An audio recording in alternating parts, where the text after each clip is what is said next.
The Galactic Council's war room hummed with tension as Admiral Zethkar reviewed the tactical display. 17 different species had contributed their finest military minds to solve what had become known as the human problem. For 3 standard cycles, the mathematical models had been perfect until humans entered the equation. "Show me the Proxima Sector engagement again," Zethkar commanded, his 4 eyes focusing on the holographic battlefield. The display materialized, showing the recent skirmish where a single human frigate had somehow disabled 3 Korthani dreadnoughts. The numbers didn't add up. According to every calculation, every algorithm, every predictive model developed by the galaxy's most advanced civilizations, the humans should have been vaporized within the first 30 seconds. The Korthani followed Protocol 77 Alpha perfectly, reported Lieutenant Yexil, her tentacles dancing across the control interface. Their formation was mathematically optimal. Energy distribution was precisely calculated for maximum efficiency. Their targeting systems had a 99.7% accuracy rating. And yet they lost. Zethkar's mandibles clicked in frustration. "Explain."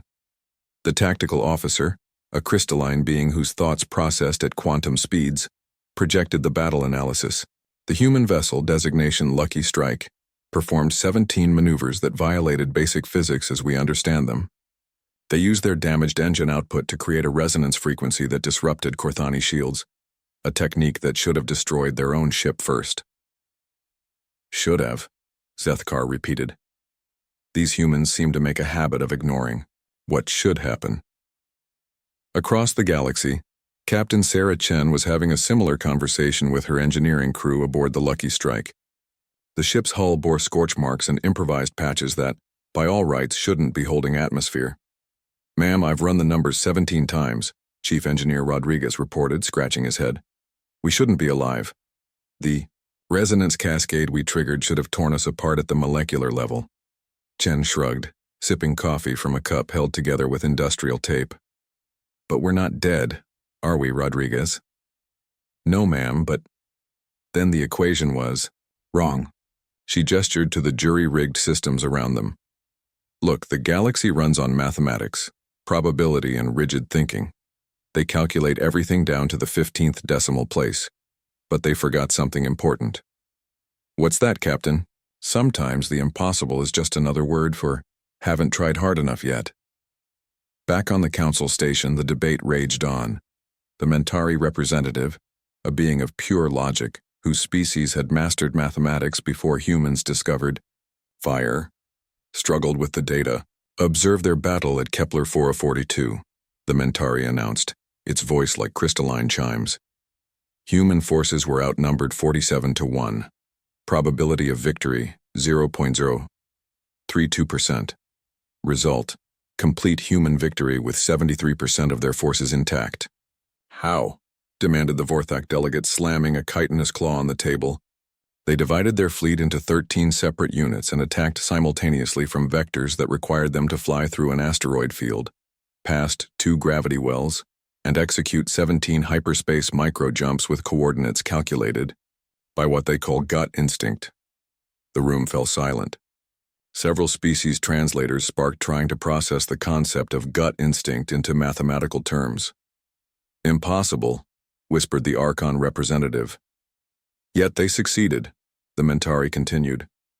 When questioned, the human commander stated, and I quote, "The asteroids looked friendly, and the gravity wells reminded me of my grandmother's soup bowls. So I figured, why not?" Meanwhile, on Earth, Admiral Rebecca Storm was reviewing similar reports in her office overlooking the bustling spaceport. Her aide, Commander Park, entered with another stack of impossible victory reports. "Admiral, the Council is requesting another meeting. They want to understand our tactical doctrine." Storm laughed, a sound that had once struck fear into pirates across 3 sectors. "Our tactical doctrine? It's simple, Park. When the math says you can't do something, that just means nobody's been creative enough to find out how to do it anyway. Should I tell them that? God, no. Let them keep thinking we have some secret formula."